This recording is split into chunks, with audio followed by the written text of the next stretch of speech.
আলহামদুলিল্লাহ 2025 কুরবানির জন্য আমাদের ইরফান ভাই এই গরুটি বুকিং দিলেন আমাদের নেচার অ্যান্ড এগ্রো থেকে। আচ্ছা ইরফান ভাই, আপনি তো গত বছর আমাদের থেকে গরু নিয়েছেন, তো এবারও আমাদের নেচার অ্যান্ড এগ্রোতে আসলেন এবং মোটামুটি কুরবানির আরও 4.5 মাস বাকি, এত আগে আপনি বুকিং করে ফেললেন এবং আমাদের এই এগ্রোটা আপনাকে মানে চুজ করার আসলে কারণটা কি? আমার কাছে মনে হয় যে রিলায়েবিলিটিটা আমার জন্য একটু বড় ইস্যু আর কি।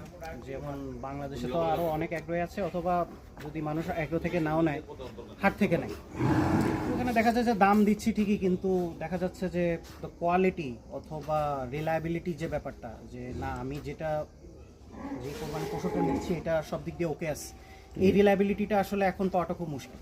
আচ্ছা, তো নেচার আনছে গতবারও আসছি, আমি অলরেডি একবার নিয়েছি এবং আমার কাছে মনে হয়েছে যে ইন টার্মস অফ কোয়ালিটি এবং রিলায়েবিলিটি সব দিক দিয়েই কথার সাথে কাজের মিল আছে। তো এই কারণেই আর কি এবার চিন্তা করলাম যে আগে নিয়ে নিই। এবং আরেকটা জিনিস, যে কোরবানির একটা তো ব্যাপার হচ্ছে যে নিজের চোখের সামনে এটাকে বড় হইতে দেখবে। জি জি, সো আমার জন্য একটা অ্যাডেড বোনাস আছে, তো এই জন্য। ঠিক আছে ভাইয়া, থ্যাংক ইউ আপনাকে।